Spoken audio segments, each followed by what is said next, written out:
50,000 people are screaming. You are one of them, standing in the roaring crowd of the Colosseum, fists in the air, voice raw, as the gladiator below drives his sword into the sand and looks up at the crowd for judgment. The noise is physical. You feel it in your chest, in your teeth, in your bones. This is Rome, the greatest city on earth, and today, you belong to it. But let us go back to this morning, because a day in Rome does not begin in the arena. You wake before the sun. In Rome, in 100 AD, the city never fully sleeps. The carts banned from the streets during daylight are making their last runs, wheels grinding on stone. The smell of fresh bread is already in the air.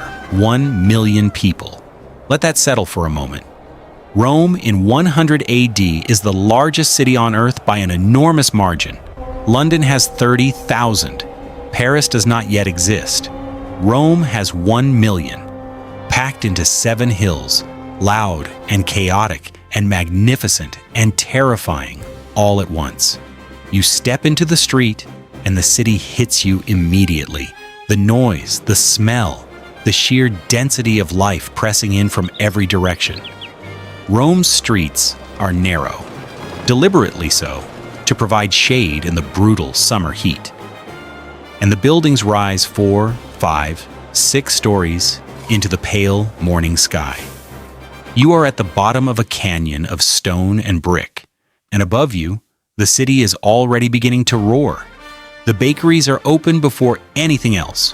Rome runs on bread. The emperor provides it free to the citizens. A political calculation as old as the republic itself. Keep the people fed.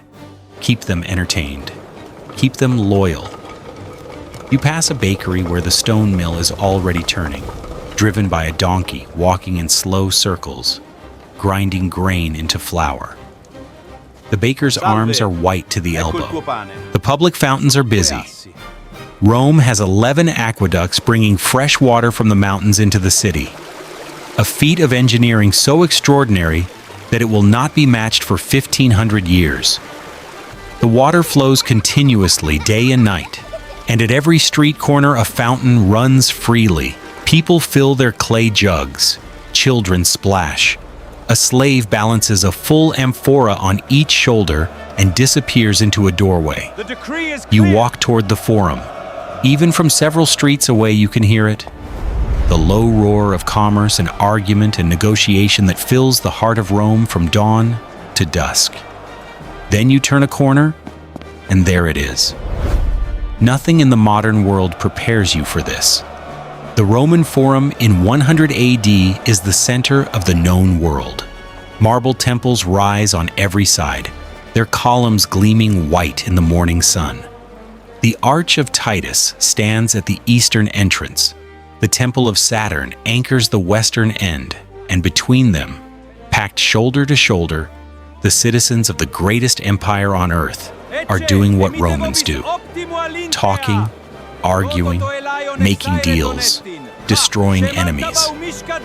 A senator in a toga with a broad purple stripe moves through the crowd with bodyguards clearing his path.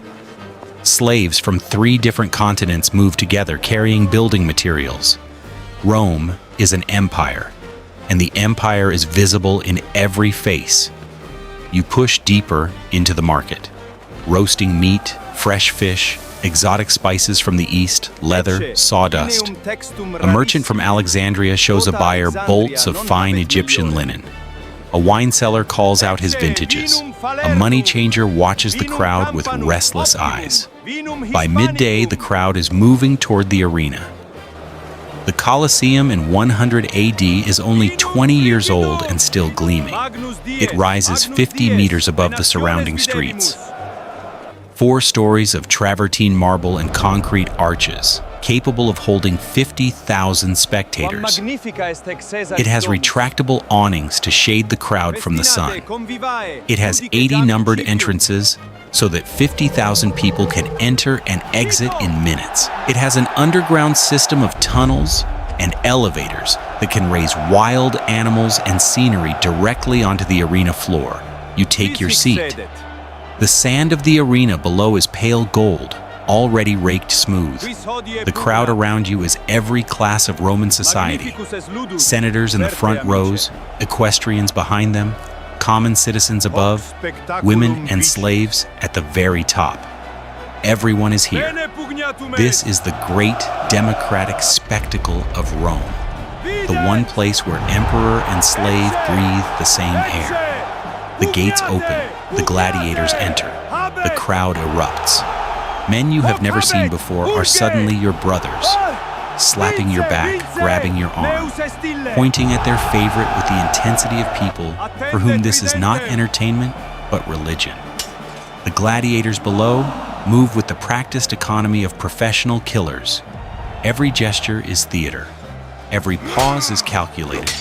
The crowd reads every movement like a language. Then it happens. A fighter goes down, the winner stands over him. 50,000 people lean forward simultaneously.